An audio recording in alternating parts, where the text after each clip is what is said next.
नमस्कार, मेरा नाम निशा ओझा है और आप DTW24 न्यूज़ देख रहे हैं। बिहार के रॉबिन हुड पांडे यानी कि गुप्तेश्वर पांडे इन दिनों सुर्खियों में बने हुए हैं।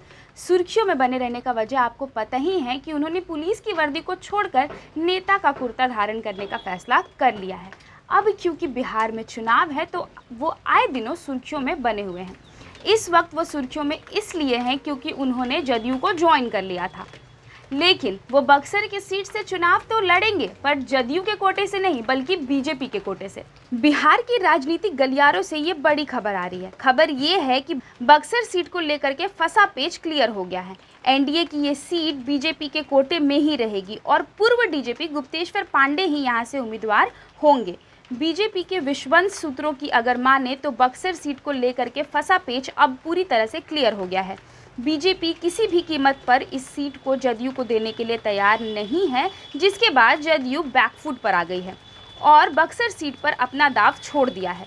सूत्रों ने बताया कि इस सीट पर गुप्तेश्वर पांडे ही उम्मीदवार होंगे, लेकिन जदयू के सिंबल से नहीं बल्कि बीजेपी के सिंबल से चुनाव लड़ेंगे। पूर्व डीजीपी गुप्तेश्वर पांडे की तरफ से ये भी बता दिया गया है कि इसके बाद गुप्तेश्वर पांडे बिहार के वरिष्ठ बीजेपी नेताओं से मिल भी चुके हैं। अधिक संभावना ये भी है कि आज या फिर मंगलवार को वो बीजेपी में शामिल होकर भाजपा के सिंबल से बक्सर सीट पर नामांकन दाखिल करा लेंगे।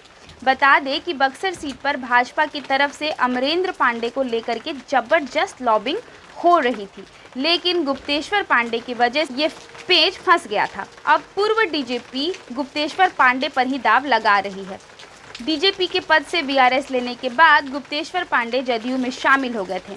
कुछ दिन पहले ही मुख्यमंत्री नीतीश कुमार ने खुद उन्हें जदयू की सदस्यता दिलाई थी।